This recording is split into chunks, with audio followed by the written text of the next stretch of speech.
Oke, di video kali ini kita akan belajar menggunakan Amazon CloudFront sebagai jaringan pengantaran konten atau CDN supaya konten kita itu bisa diakses secara global dengan tingkat latensi yang rendah ya. Jadi bisa diakses dengan lebih cepat.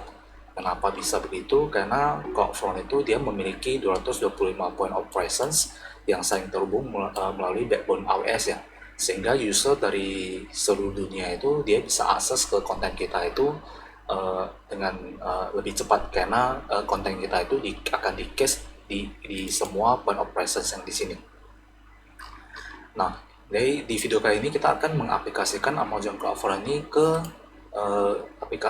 ke website statis kita yang sebelumnya udah kita deploy ke S3 ya. Jadi kita mau website statis kita itu bisa diakses secara global dengan tingkat latensi yang rendah. Jadi caranya gimana? Pertama-tama kita bisa di AWS Management Console kita bisa cari CloudFront. Kita bisa cari CloudFront.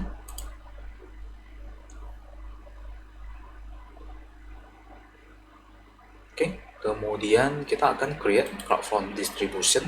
Jadi cara kerja CloudFront ini dia akan mengcase ya, dia akan mengcase konten kita itu ke tiap point of presence-nya atau X location di seluruh dunia, sehingga konten kita itu bisa diakses ya. Jadi user yang dari region lain itu dia bisa akses ke website statis kita itu, dia aksesnya itu nanti dia akan akses ke cache yang ada di CloudFront dulu ya. Karena di CloudFront ini dia akan mengcache konten kita itu di setiap X location-nya. Jadi untuk cara supaya konten kita itu bisa dijalankan di CloudFront, kita bisa pilih, Anda bisa create distribution di CloudFront, kemudian Anda bisa pilih endpoint atau origin domain dari web statis kita yang berada di S3. Kemudian di sini untuk S3 bucket access-nya ini kita bisa menggunakan pilihan ini ya. Yes, kita mau menggunakan OI access ya, atau origin access identity. Ini origin access identity ini fungsinya untuk supaya bucket atau web status kita itu hanya bisa diakses dari CloudFront ya. Kalau sebelumnya kan web status kita itu kita bisa aksesnya dengan menggunakan URL dari S3. Nah, untuk selanjutnya ini kan kita mau supaya web status kita itu dia nggak aksesnya itu langsung dari S3, tapi aksesnya itu via CloudFront dulu. Nanti dari CloudFront baru dia akan baca konten kita itu dari S3 ya. Jadi kita bisa menggunakan opsi ini. Yes, kita akan pilih, kita akan menggunakan opsi origin access identity-nya ya. Dan ini kita bisa pilih yes. Kemudian setelah kita pilih yes, ini kalau misalnya di tempat Anda belum ada origin access identity-nya, Anda bisa create new. Anda bisa create new, kemudian Anda bisa kasih namanya, atau ini setelah kita bisa pakai default-nya, kemudian kita pilih create. Oke, setelah kita create OAI-nya, kemudian langkah selanjutnya adalah di sini kita bisa memilih opsi yes update the bucket policy. Ini fungsinya untuk supaya kita akan mengupdate bucket policy yang sebelumnya itu kita aksesnya itu kan kita berikan ke all ya. Kalau tidak salah, kita bisa ke S3 kita.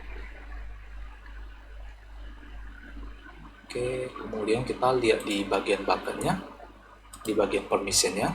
Sebelumnya itu di bucket policy-nya itu kan kita allow semua orang ya. Kita allow semua orang untuk dapat mengakses S3 kita dan mengakses objek-objek yang di dalam S3 kita yang di sini ya. Nah, karena di sini kita pakai CloudFront, nah kita mau nanti hanya CloudFront yang bisa akses ke bucket kita ya. Makanya di sini kita kita akan pilih ini yes update the bucket policy, supaya nanti CloudFront akan mengupdate bucket policy kita yang di sini dengan identity yang kita pilih di sini ya. Oke, di sini kita bisa pilih yes. Selanjutnya yang perlu kita konfigurasi adalah, nah di sini kita bisa pilih kalau kita mau aksesnya itu via HTTPS, jadi kita bisa pilih redirect HTTP to HTTPS. Ini fungsinya supaya kalau misalnya user dia mengunjungi website kita itu melalui HTTP, itu secara otomatis dia akan redirect ke HTTPS. Jadi kita bisa pilih opsi ini. Kemudian untuk yang ini kita bisa pilih default. Nah ini CloudFront dia akan meng-cache konten kita ya. Untuk tipe polisi cache-nya itu dia ada beberapa. Anda bisa pilih salah satu. Kita akan pilih setelah defaultnya itu yang caching optimize. Kemudian selanjutnya yang bisa kita konfigurasi adalah, nah di sini kita bisa pilih kita mau CloudFront kita itu dia case konten kita itu di region mana saja. Jadi kalau misalnya Anda mengharapkan user yang maksudnya Anda mengharapkan website statis Anda itu diakses dari region ini, berarti Anda bisa pilih opsi ini ya. Kalau misalnya user Anda itu banyakkan dari Amerika, Eropa, Asia, dan Middle East dan Afrika, Anda bisa pilih opsi ini. Tapi kalau misalnya Anda mau website statistik Anda diakses oleh semua user dari seluruh X location yang secara global di seluruh dunia, Anda bisa pilih ini. Oke, selanjutnya, nah ini di sini kita bisa pilih default root object-nya. Default root object-nya itu adalah nama file yang akan pertama kali di load ya. Kalau misalnya kita mengunjungi URL rootnya yang ini slash. Jadi di sini kita akan nge-load halaman utama kita yaitu index.html. Jadi kita bisa isikan seperti ini. Kemudian ya harusnya untuk konfigurasinya seperti ini saja. Kita bisa pastikan dulu. Ya harusnya udah oke. Kita bisa create distribution.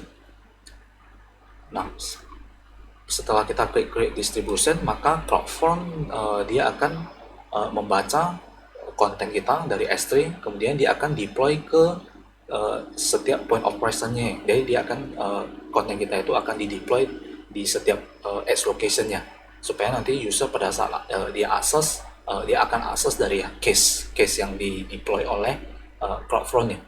Dan ini dia akan lagi proses deploy, kita akan tunggu dia proses deploy. Ini proses deploy-nya ini biasanya dia memakan waktu kurang lebih 2-5 menit sih. Dan ini kita bisa tunggu. Kita akan tunggu sampai dia selesai deploy.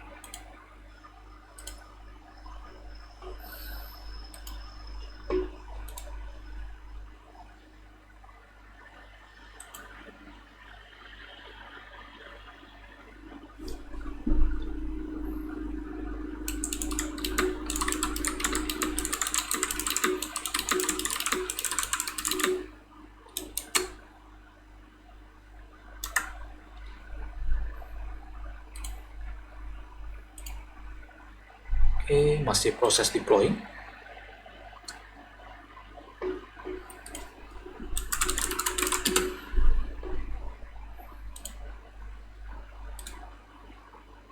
Jadi sebenarnya fitur dari CloudFront ini sama seperti fitur yang ada di mungkin Anda pernah dengar Cloudflare ya? Cloudflare.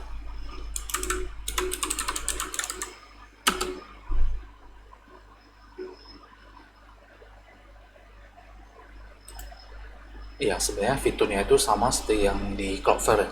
Jadi dia fungsinya untuk bisa mempercepat supaya konten kita itu bisa diakses secara global ya. Dan konten kita itu bisa di cache ya. Jadi untuk penggunaan CloudFront ini dia nggak hanya bisa digunakan di S3, tapi dia juga bisa digunakan di resource yang lain ya. Contohnya kayak kita bisa pakai untuk cache konten dinamis kita, yang misalnya kita deploy-nya ke EC2 atau load balancing dan beberapa konten yang lainnya. Jadi nggak hanya bisa digunakan ke website statis saja, tapi juga bisa digunakan ke website dinamis. Jadi keuntungan kalau kita pakai CloudFront ya konten kita itu bisa diakses dengan lebih cepat ya dari region lain. Nah, Anda bisa lihat ini status CloudFront-nya itu dia udah selesai, udah berhasil deploy. Kita bisa akses link dari CloudFront-nya. Anda bisa copy, kemudian Anda bisa paste ke browser. Nah, Anda bisa lihat sekarang website statis kita itu udah di-serve melalui CloudFront. Seperti ini. Nah, kita kembali ke bucket kita akan melihat yang bagian bucket polisinya. Yang sebelumnya bucket polisinya itu kan kita hanya allow ke kita allow ke semua user ya. Nah sekarang ini dia udah ada tambahan sebuah polisi lagi, dimana di sini dia hanya allow CloudFront untuk bisa mengakses ke bucket kita. Nah di sini polisi yang sebelumnya kan masih ada ya, karena polisi yang sebelumnya masih ada berarti kita masih bisa mengakses kita masih bisa mengakses konten kita itu melalui link dari S3 yang seperti ini. Tapi sebenarnya best practice-nya itu adalah kalau misalnya kita udah serve ke CloudFront, berarti kita nggak perlu serve-nya itu dari link yang di S3 lagi. Dan ini sebenarnya kita bisa hapus karena kita memastikan supaya konten kita itu hanya di serve melalui CloudFront saja. Dan ini kita bisa hapus yang polisi yang sebelumnya, kita sisakan yang identity dari CloudFront. Kemudian di sini kita bisa save. Nah, kalau kita udah save, Anda bisa lihat kalau kita akses konten kita, web status kita itu melalui link dari S3. Ini kalau saya refresh,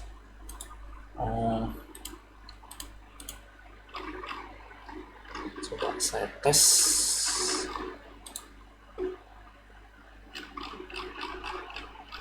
Ya, ini misalnya saya copy, coba saya tes di incognito, harusnya kita udah nggak bisa akses. Nah, harusnya kita udah nggak bisa akses konten atau web status kita yang ada di S3 ya. Anda bisa lihat ini dia udah access deny karena polisinya itu kan udah kita hapus ya, yang di bagian permission bucket polisinya, sehingga kita nggak bisa akses lagi. Jadi website kita itu hanya tetap bisa diakses dari CloudFront saja ya. Jadi kita memastikannya itu kita coba tes di Cognito.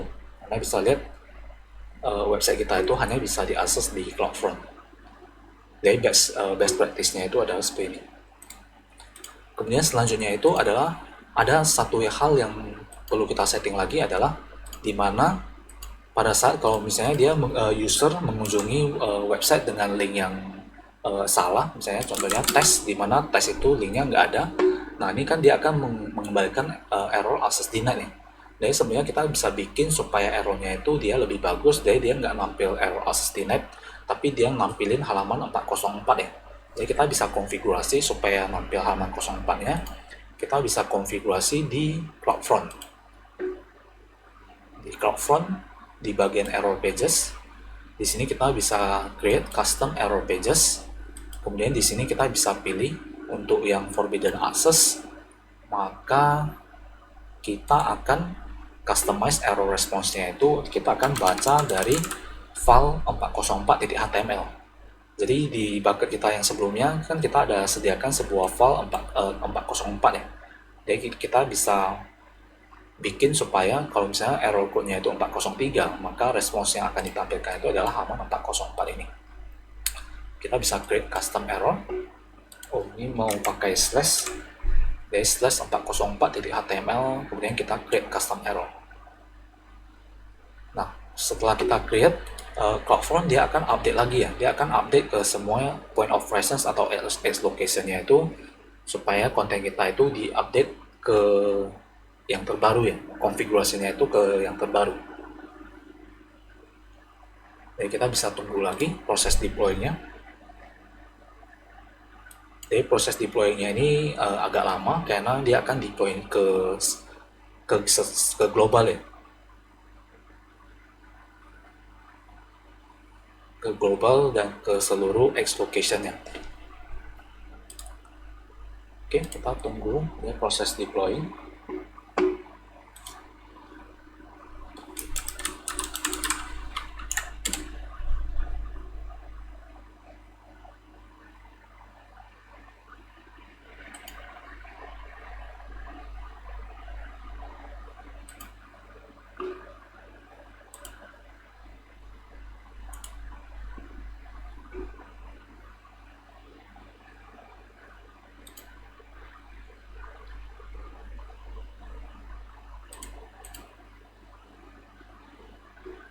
Oke.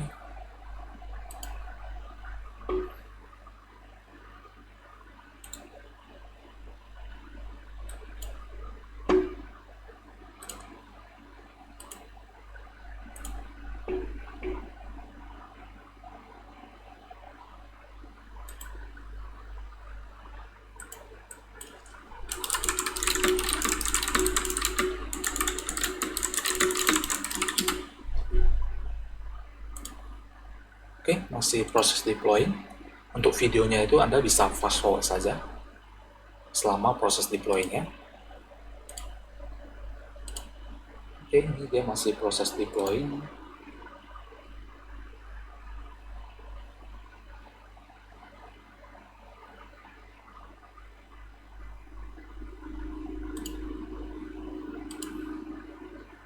Oke, nah ini proses deploy-nya udah selesai. Kita bisa cek, kita bisa ke link crowdfund-nya, kemudian kita bisa ke alamat yang invalid, kemudian kita refresh. Nah, Anda bisa lihat sekarang dia nggak nampilin error access denied-nya lagi, tapi dia nampilin error dalam bentuk error response kita sendiri ya, yaitu 404 not found seperti ini. Ya, bukti bahwasannya konten kita itu di cache oleh crowdfund adalah kita bisa coba tes merubah ya. Kita bisa coba tes merubah isi konten web status kita. Jadi di sini misalnya saya mau rubah namanya. Yang sebelumnya Bill Gates kita coba rubah jadi Budi Gates. Kemudian kita akan sync ulang ke S3.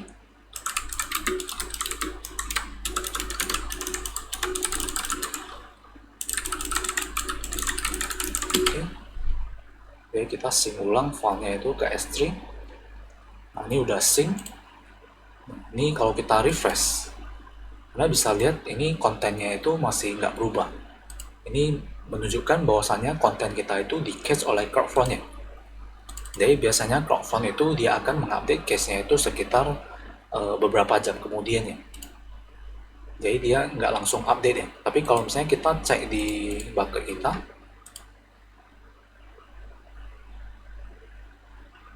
kalau kita lihat di bucket kita,